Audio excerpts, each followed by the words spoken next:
ওকে দেন আমি আবার 7 দিন পর চেকআপে আসবো। আজ আসি তাহলে। সাহস রাখুন, এই রোগের সাথে লড়াইয়ের আসল ওষুধটাই হলো সাহস আর ধৈর্য। আপনার বয়স কম, আপনি নিশ্চয়ই পারবেন। জানি না ডক্টর কি হতে চলেছে, সাহস আর ধৈর্য দুটোই আছে, কিন্তু সেটা দেওয়ার কতদিন কি পারবো সেটাই দেখার। মনে জোর রাখি, ঠিক পারবি। ডাক্তারবাবু আজকে তাহলে আসছি, আমি আপনাকে জানাবো কিরকম আছে না আছে। ওকে, আসুন। Thank you.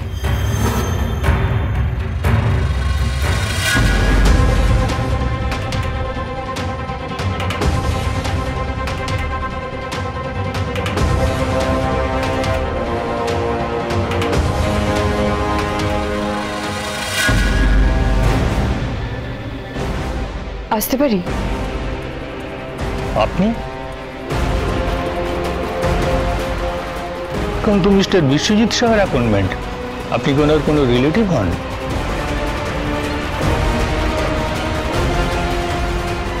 রিলেটিভ নন? তাহলে আপনার কি কোনো অ্যাপয়েন্টমেন্ট আছে? ঠিক আছে, আপনি একটু অপেক্ষা করুন, আমি পেশেন্টগুলোকে ছেড়ে আপনাকে নিয়ে বসবো। না না, আমার কোনো অ্যাপয়েন্টমেন্ট নেই।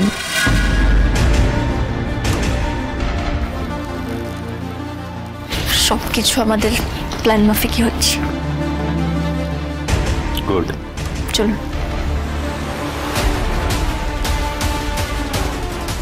মানেটা কি? তাহলে আপনাকে এখানে ঢুকতে দিল কে?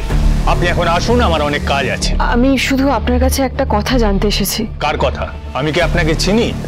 না না, আপনি আমাকে চেনেন না, কিন্তু আপনার একটা পেশেন্টের ব্যাপারে আমার জানাটা খুব জরুরি। ইরা নামে একটু আগে আপনার কাছে একজন এসেছিলেন। হ্যাঁ, এই তো গেল একটু আগে।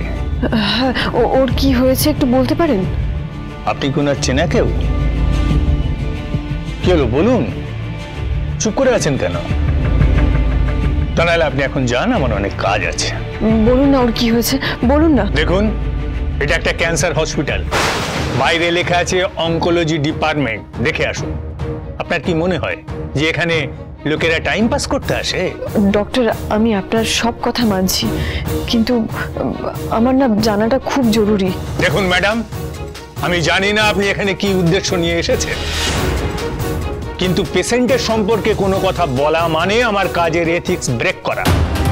এ কাজ আমি করতে পারবো না। আপনি বুঝতে পারছেন না, ওর কি হয়েছে সেটা আমার জানা খুব দরকার।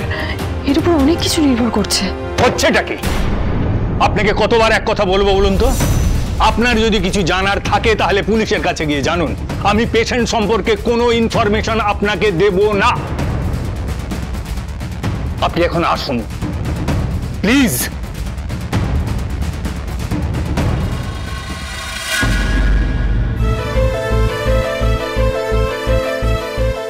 ইরার কি হয়েছে সেটা আমাকে জানতেই হবে। অনুরাগীর ছোঁয়া, সোম থেকে রবি রাত 9:30টায় স্টার জলসায়।